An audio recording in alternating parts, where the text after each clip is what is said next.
You said earlier that Malcolm was funding events through his family monies. That's what I found out when he died. News came through, I think it was from a brother. So the family didn't know he was doing this? Correct. Well, the various information that's been said about Malcolm on some occasions have been completely incorrect. Like they said he started the Pride Parade in 1978, and he wasn't even involved until 1984. That was his first year. That's right. And that was the year that he banned all the politicians from speaking, even though it was the first federal election that the politicians had started paying attention to us. That's what I heard. And that made us, a lot of us activists, quite angry because we've been working really hard to get the politicians to pay attention to us. But if you got the city behind, that's how we've got to where we are now, is by getting involved politically. I mean, I've got a tape downstairs after an election at the Denman, and I've got Tim Stevenson, Ellen Herbert, Joey McPhail, Hetty Fry, there was about 6 other politicians there,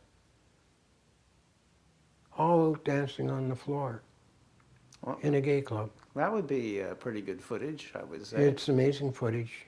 I've got it. I didn't put it out for people to see at that time. I planned it for, oh yes, what's his name was there? Sven. Sven Robinson, yes. Oh yeah, he was there. There was 3 or 4 from the NDP, and there was 2 from the Liberals, and Hetty Fry, and I'm trying to remember who else. It was Terry Wallace was there with me, and we were sitting behind the bar looking out at the dance floor, and while they were all out there dancing, and he said, "Isn't this one for everybody to catch?" And I said, "I got the camera already working, it's up in the ceiling." Oh, so they didn't know this was being taped? Oh no. Yeah.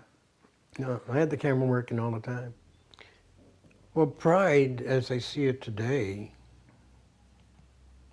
has come a long way. The only thing that I am worried about, and it's happened before with gay history, I know that Berlin was the gayest spot in the world until Hitler came along. I know that you can be given rights, but they can be taken away. And you take a look at Muslims, for instance, not knocking their religion, but they'll kill you if they find out you're gay in their countries. In some Muslim countries? Yes. Thailand and very different, I realize that. But I still, maybe because I've seen it all, that we can never let ourselves be completely brought into the gay, straight community and drop things like Pride and drop organizations and community work. Because we've got to be visible, and we've got to be visible in numbers. That's why we still need gay clubs, not clubs that are just indifferent to the fact that you're gay, and that's what's happening with a lot of the younger kids today. They're going to straight clubs and nobody's saying boo. That bothers me in the sense that I believe we're a collective. There's 80% of the religions out there say that we want to be gay, which is a load of horse manure, because nobody in their right mind and being of my age knows full well what it was like to be gay and despised by everybody. And when we opened the first clubs in this country, mind Vancouver, Toronto, Winnepeg, anywhere you want to mention. I built one in Winnipeg too, I forgot to mention that. We were not exactly welcomed by politicians, police, or Joe Public. I see it today, and I think it's great. But I also know that history has proven that it can change, and you can be put back to where you started. So we have to be vigilant and stand up for our rights at all times. I totally am a believer in that, and for us to let down our guard would be the biggest mistake that we could ever do as gay people, because there's still a lot of people out there that would like to make us straight. Or kill us all Or off. kill us. Yeah, that's one of the reasons I support the so-called commercialization of the Pride Parade, because when we get 500,000 people at a Pride Parade, we know they aren't all. Oh, they're not all gay, that's for yeah. sure. And those people enjoy themselves, they see us as we really are, and they appreciate us, and those people are our political allies if anybody does try to take our rights away.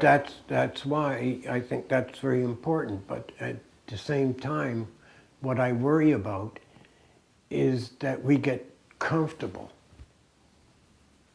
And I don't believe that we should ever get comfortable.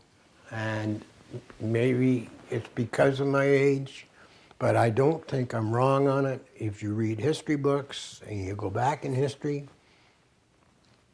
God, they still use that old saying about the Greek Empire being destroyed by homosexuality. And I mean, the gays people in the 30s, there was a lot of no one give a damn. Mm-hmm. But all of a sudden, that all changed. We're always the easiest target to scapegoat. Sure, we're going into a recession right now. The first target we're at, #1 on the hit list in the world, is gay people. Why? Because in their mind, we don't reproduce. And it's all about reproducing, which eventually the world's going to have to deal with. Even though we're overpopulating and that's Exactly. destroying the planet. And right? we're going, but sooner or later, it's going to, China was the first one to come to a realization.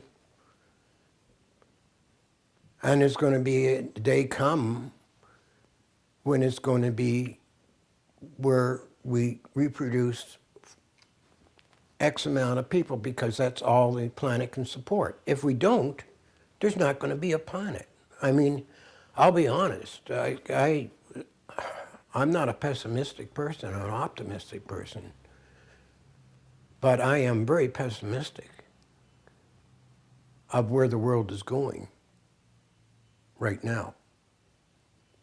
I'm not sure in 40 or 50 years, I'm not even sure in 5 years, that all hell isn't going to break loose.